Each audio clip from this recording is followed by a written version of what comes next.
Pakistan super league PSL এর নতুন মৌসুমটা কি দুর্ধর্ষ শুরু হলো মুস্তাফিজুর রহমানের।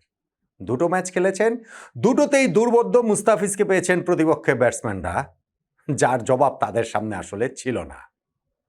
মুস্তাফিজের দল লাহোর কালান্দার্সের প্রথম ম্যাচে যে অনায়াস জয়, তাতে অনবদ্য মুস্তাফিজের অপূর্ব বোলিংয়ের অবদানটা অনস্বীকার্য।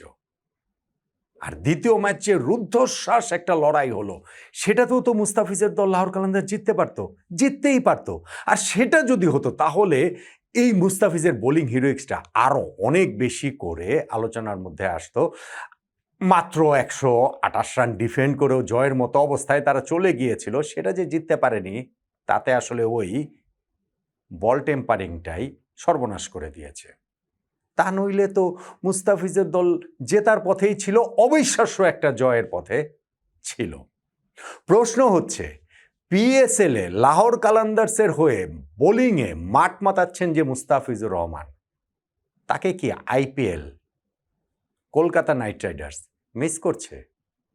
পিএসএল থেকে আইপিএলে সুইচ করেছেন তো অনেক ক্রিকেটার, মুস্তাফিজের ক্ষেত্রে সেটা কি আসলে হতে পারত? সবকিছু মিলিয়ে আলোচনাটা করছি। দেখুন, মুস্তাফিজ এই মৌসুমে লাহোর কালান্দার্সে খেলছেন। আমরা প্রেক্ষাপটটা জানি যে আইপিএল এবং পিএসএল দুইটাই একই সময়ে হয়। আইপিএলের দল কলকাতা নাইট রাইডার্স তাকে নিয়েছিল 9 কোটি 20 লাখ ভারতীয় রুপিতে, বাংলাদেশি মুদ্রায় প্রায় 12.5 কোটি টাকা। তারপরে অবশ্যই রাজনৈতিক বিবেচনায় মুস্তাফিজকে কেকেআর বাদ দিয়ে দেয়। সেই উত্তেজনা গোলমালটা এতদূর গড়িয়েছে যে বাংলাদেশ টি-20 বিশ্বকাপ পর্যন্ত খেলেনি। এর ঠিক পরপরই পিএসএল এর দল লাহোর কালান্দার্স মুস্তাফিজকে ডিরেক্ট সাইনিং করায়। আইপিএলের সাথে তো আর আর্থিক ওই জায়গাটাতে তারা পারবে না, পারার কথাও না। পাকিস্তানি রুপি কত 6 কোটি 44 লাখ রুপিতে মনে হয় তারা মুস্তাফিজকে দলে নিল, যেটা বাংলাদেশি মুদ্রায় 2 কোটি 80 লাখ টাকার মতো। সেই মুস্তাফিজ আইপিএল এর প্রথম ম্যাচটাতে 4 ওভার বোলিং করলেন, 19 রান দিয়ে 1 উইকেট নিলেন, দল সহজেই ম্যাচটা জিতল। দ্বিতীয় ম্যাচেও 4 ওভার বোলিং করলেন, 20 রান দিয়ে 1 উইকেট নিলেন, দল একেবারে লাস্ট ওভারে গিয়ে হেরে গেল। এই যে দুইটা ম্যাচে মুস্তাফিজ 4-4-8 ওভার বোলিং করলেন, রান দিয়েছেন 19 যোগ 20 মাত্র 39, দুটো উইকেট নিয়েছেন, অর্থাৎ ওভার প্রতি তিনি 5 রানের কম করে দিয়েছেন। টি-20 ক্রিকেটটা এখন যেই জায়গায় চলে গেছে, তাতে এইটা আসলে দুর্দান্ত বললেও কম বলা হয়। স্পেশালি আপনি যখন দ্বিতীয় ম্যাচটা মাথায় রাখবেন, ঠিক আছে প্রথম ম্যাচে লাহোর কালান্দার্স 199 রান করেছে, সেইটা ডিফেন্ড করাটা তুলনামূলক সহজ ছিল, বা সেই বোলিংটার আমি ক্রেডিট খাটো করছি না, কিন্তু ওইটা আন্ডারস্ট্যান্ডেবল। দ্বিতীয় ম্যাচটাতে যেইখানে মাত্র 128 রান করেছিল লাহোর কালান্দার্স, সেইটা তো ডিফেন্ড করে দলকে প্রায় মুস্তাফিজ জিতেই দিয়েছিলেন। শুধু মুস্তাফিজ না, অন্যান্য বোলারদেরও এখানে অবদান রয়েছে। শাহিন আফ্রিদি এই দলটার ক্যাপ্টেন, তিনি 4 ওভার বোলিং করে 18 রান দিয়ে 4-4টা উইকেট পেয়েছেন। কিন্তু মুস্তাফিজের গুরুত্বটা দেখেন, ধরেন বোলিং পাওয়ার প্লেতেই 2টো উইকেট চলে গেছে, মুস্তাফিজ 8 নম্বর ওভারে প্রথম বোলিংয়ে আসলেন এবং সেই ওভারে বোলিংয়ে এসে তিনি সাদবেগের উইকেটটা তুলে নিলেন এবং একটা মাত্র রান তিনি দিলেন। বোলিং এন্ড চেঞ্জ করে 11 নম্বর ওভারে তাকে দিয়ে পরের একটা ওভার কভার করানো হলো, ওই ওভারটা থেকে তিনি 5 রান দিলেন। এবং তার চেয়ে গুরুত্বপূর্ণ, একদম শেষে তাকে শেষ 4 ওভারে 2টো ওভার তার জন্য জমিয়ে রাখা হয়েছিল, যেটা প্রথম ম্যাচে আমরা দেখেছি। এইটা আসলে হবে মুস্তাফিজ ডেথের ওইরকমই স্পেশালিস্ট। এবং তখন 93 রান 5 উইকেটে প্রতিপক্ষ ওই করাচি কিংসের, তাদের শেষ 4 ওভারে অর্থাৎ 24 বলে 36 রান প্রয়োজন। মুস্তাফিজ ওই সময় বোলিংয়ে এসে মাত্র 5 রান দিলেন। 4 ওভারে যেটা 36 রান প্রয়োজন ছিল, সেটা 3 ওভারে হয়ে গেল 31 রান। পরের ওভারটা করলেন হারিস রৌফ, তিনি দিলেন এইখানটাতে 8 রান, 2 ওভারে দরকার 23 রান। মুস্তাফিজ ওই সময় বোলিংয়ে এসে 12 বলে 23 রান প্রয়োজন, প্রথম বলটাই তিনি 4 খেলেন। ইনফ্যাক্ট এইবারের পিএসএল এ তার বলে প্রথম বাউন্ডারি হলো।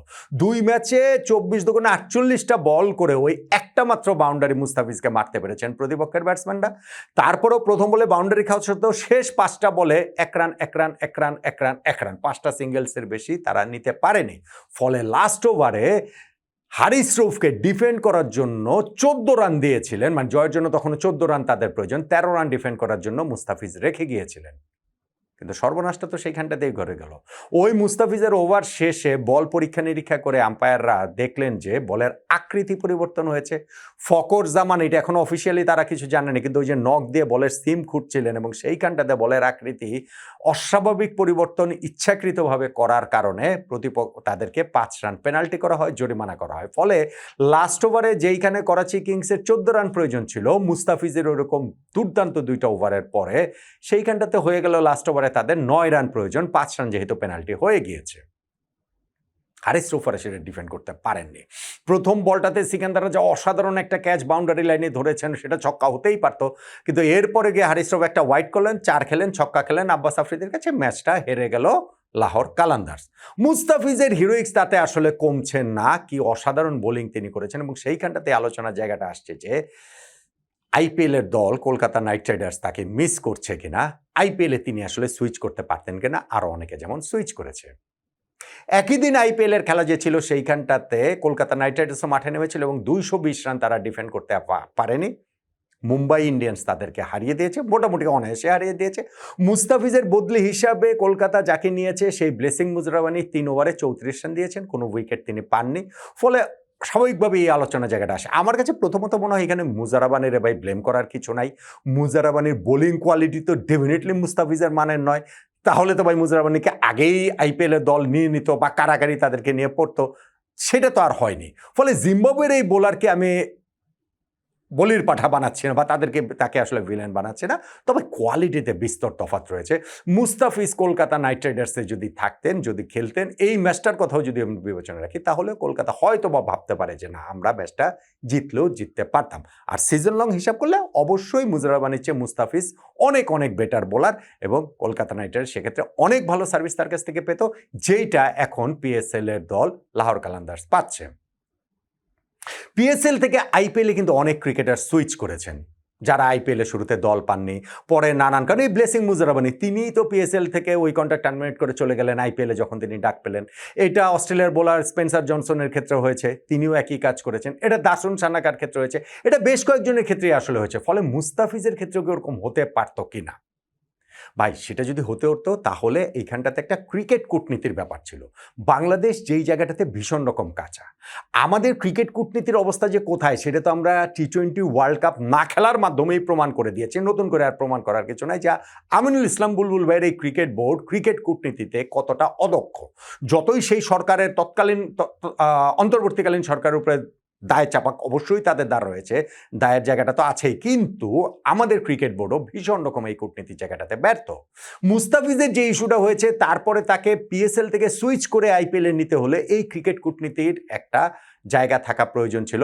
সেই জায়গাটাতে আমাদের ক্রিকেট বোর্ড কোনো রকম কোনো ওয়াকিবহল ছিলেন বা সজাগ ছিলেন বা মানে সচেতনভাবে এটা কিছু করার চেষ্টা করেছেন, আমার করেন তো নাই, এবং এটা আসলে আমি এই বোর্ডের কাছে এক্সপেক্টও করিনি। তাদের এত কিছু ভাবার সময়ই নেই। তাদের ক্রিকেট বোর্ড প্রেসিডেন্ট আমাদের বুলবুল ভাই 1.5 মাস হচ্ছে কি অস্ট্রেলিয়ায় ছুটি কাটিয়ে আসেন, তার এই মুস্তাফিজকে সুইচ করার বিষয়ে তার ভাবনার জায়গাটা থাকবে কিভাবে? এখন আপনি বলতে পারেন না, পিএসএল থেকে আমরা কেন আইপিএল এরকম ঘটনা সুইচ কেন করবো? ভাই, আইপিএল হচ্ছে কি সবচেয়ে বড় ফ্র্যাঞ্চাইজি লিগ, এটা আমাদের বুঝতে হবে। এটা আমরা স্বীকার করি বা না করি, এই সত্য তাতে আসলে মিথ্যা হয়ে যাবে না।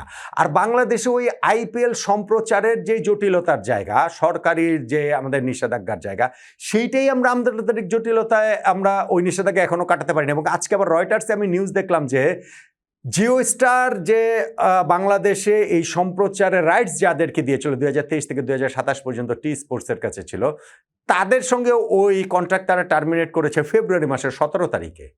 মানে হচ্ছে কি আরো 1.5 মাস আগে। তারা নাকি ওই টাকা পয়সার লেনদেন সংক্রান্ত ঝামেলার কারণে তারা সময় মতো পেমেন্ট দিতে পারছে না, সেই কারণে ঠিক আছে টি স্পোর্টস ভাবতে পারে যে আমরা তো খেলা দেখাই দিয়ে পারবো না এই বছর সরকারি সিদ্ধান্তের কারণে। ফলে ওই জায়গাটা আমরা আসলে কিভাবে কি করব, ফলে এই জায়গাটা তো আমাদের ক্রিকেট কূটনীতি, আমাদের সরকার যেভাবে রিয়াক্ট করতে পারে নাই, আমাদের ক্রিকেট বোর্ড কিভাবে এটা মুস্তাফিজকে পিএসএল থেকে আইপিএলে নেয়ার ব্যাপারে তারা সেভাবে রিয়াক্ট করবে। কিন্তু সেটা করতে পারলে লাভটা কি হতো? এই সম্পর্কের ব্রিজটা আবার হতো, ওই সেতুর জায়গাটা আবার তৈরি হতো ভারতের সঙ্গে বাংলাদেশের। পাকিস্তানের সাথে সম্পর্ক তাতে খারাপ, বিরাট খারাপ হয়ে যেত বিষয়টা, আমার কাছে সেটা মনে হয় না।